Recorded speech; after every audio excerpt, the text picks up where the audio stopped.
Welcome to r/Credit by Haunted TTS. Subscribe and like this video for more, and don't forget to click that bell button for notifications. Police officers of Reddit, what absurd situation have you just happened upon and realized no one called the cops? I was off duty playing poker with some neighbors and friends. One of the guys at the table is a hard-ass Vietnam vet. In the middle of a hand he downs his glass of scotch, hits himself in the chest, and lights a cigarette. He stands up and says, "Well, I'm having a heart attack." He then walks out and drives to the hospital. Everyone thought he was joking. Sure enough, he had, and survived a heart attack. I do mountain bike patrol in a smallish medium-sized city. Was just riding one morning just after rush hour and spotted a little kid probably 3 to 4 years old standing on the side of the road with no parents in sight. Stopped and asked him where his parents were, and he just kinda shrugged. Called it in, and some dude ran out of some townhomes across the street and said the little dude was standing out there for a few hours and he was watching him to keep an eye on him. There were people around and everything, but we never got a call for it. Long story short, he wandered out of the room. Him and his mom were staying in nearby and wandered out to the street. Place was a shelter for women and he was able to get out past the manager and a court police officer. Mom had died from a heroin overdose 3 days prior, and when the little guy got hungry he got out of the room and wandered out to the street. No one even went to check on her either, despite the smell. I'm really late to the party here. But 3 weeks after I started, I was on my way to our off-site property control. Just driving through a residential area to avoid the congestion and take a look at my new beat. I drive past a house with smoke pouring out from the eaves and 2 guys watching across the street. They pointed at us as I stopped and said, "I think there's a fire." Think was an understatement. This entire house was filled with smoke, windows were black with soot, and still no call. These 2 guys were just chatting away and not doing anything. I couldn't see fire, but it was July 10th and a sunny morning. No mistaking a house fire in broad daylight. So I call it in and try to gain access and yell for any survivors. Keep in mind I have 0 fire training, but have half a brain enough to know that if there are any survivors in there I won't be any help to them and will just be another body to yard out once fire does arrive. I get into the backyard by jumping over the hood of a minivan and sliding across like a Duke brother because there is so much junk everywhere. This takes a piece of the wooden fence and jams my radio key button open so everyone can hear me breathing, yelling for survivors, etc. I have no idea I've got an open mic at this time. I lay down on the deck and look through the sliding glass door, and there is only about 4 inches up from the floor I can see. I continue to yell for survivors but get no response. As soon as fire gets there, they make a slow entry because the front door has been barricaded. This is when I knew something wasn't right. Suspicions were confirmed when firefighters yarded out 4 children, a mother and father. The father was the last one taken out and the only survivor. Everyone else, except an infant, had been murdered with a kitchen knife. Doing CPR on a child that you can see is obviously dead is something that will haunt me forever. I never thought I could take someone's life until I had to try and help a child that was murdered by his father. I've never wanted to choke the life out of someone more. Talking about it helps, but still hurts. Started my 4 to midnight shift by heading directly to get a coffee. Beautiful summer day, people everywhere. I pull into the parking space and see a dude lying on the ground in front of a park bench. I jumped out of my cruiser, grabbed my first aid bag, and called it in. The guy was conscious, but not really responsive. It sounds like a movie, but we were doing the old blink, if you can hear me deal. The rescue finally arrived and took him to the hospital. I found out later on that the poor guy had suffered a severe grand mal seizure and was still postictal when I rolled up on him. The frustrating part was the dozens of people milling about that couldn't even bother themselves to call 911. Never mind find out if the guy was okay. Not anymore, but was for about 12 years in a large city. When I was a patrolman, I got a call about someone shooting off fireworks in a strip mall at 2 a.m. These were common calls, so we would usually just go check the area and clear the call. I checked the parking lot and didn't find anything, but noticed the lights were on at one of the strip mall businesses. I won't say what business it was, but it was owned by a pretty prominent local businessman. Anyways, I got out to check and found the front door unlocked, which was suspicious. We had a lot of burglaries in that area, so I asked dispatch to call a rep for the business.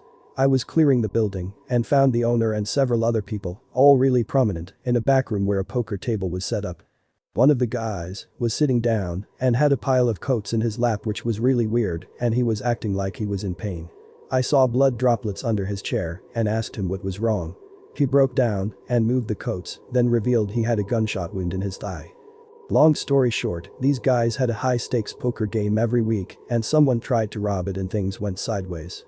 The dude robbing it shot this guy in the leg, which some citizen heard and called in a fireworks call.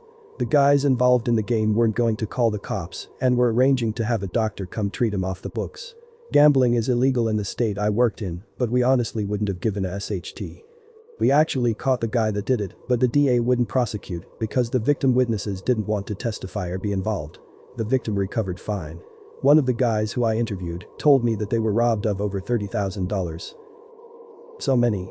There's the usual, drive-by shootings, gang violence, to the infuriating, child abuse, child exploitation matters. Though to be completely honest, the most absurd situation in which no one called the police 911 was when my crazy neighbors across the street had their father-in-law have a heart attack on their front lawn during a BBQ. The guy's son was having the mother of all tantrums, shoving people, screaming, rolling on the ground, pulling up grass, literally broke a window, all while shrieking at the top of his voice, "Please God, don't take my dad."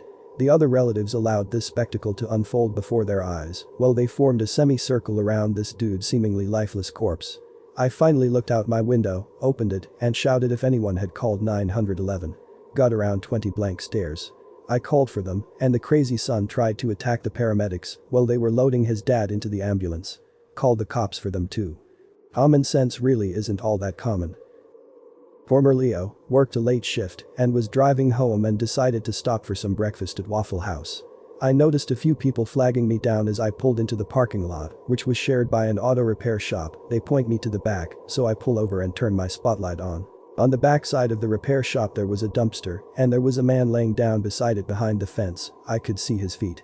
Then another homeless man walked out with a bowl and literally walked right by my car toward Waffle House. He was soaked BTW. So I walk over to the man laying down and he's unresponsive. I call in and EMTs arrive and the guy is dead. I still to this day have no idea how or why. I have the homeless guy waiting for me next to Waffle House and I ask him what happened and he said he was out cold. I was pouring water on him to keep him warm.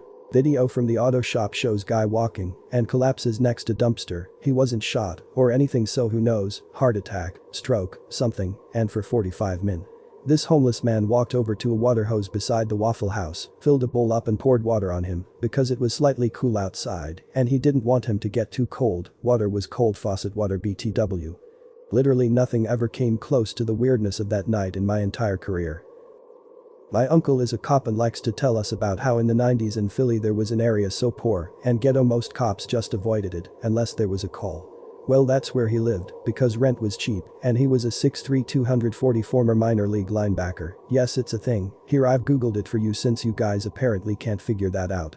He was driving through one day and saw something in a trash can that caught his eye. He drove back around one-way roads and there was someone behind him. He pulled up and looked for a few seconds, readjusted his glasses, looked, got out and walked to the can. Sure enough, he really was looking at a human foot sticking right up and out. He called it in. Cops were all over in just a few minutes. That's when some fat white woman and her very thick accented Hispanic boyfriend came out, both shirtless, her in a bra. The guy screamed something that sounded like, "Hey nah, you get off ramder who fuck HMMPS ranks," the first part which appers to be, "Hey now you get away from there." That's when the 350-pounder 5'4" wildebeest came out charging the officers, scream crying to show some respect. Well, you run a cops, you get a pair of bracelets and a timeout. So while she was in timeout they were able to get out of her that. Her kids were at school. Her mother was supposed to watch them. Her mother was a drug addict. Her mother outed. Her mother is now in the trash can. Pretty common where I work. No one calls the police.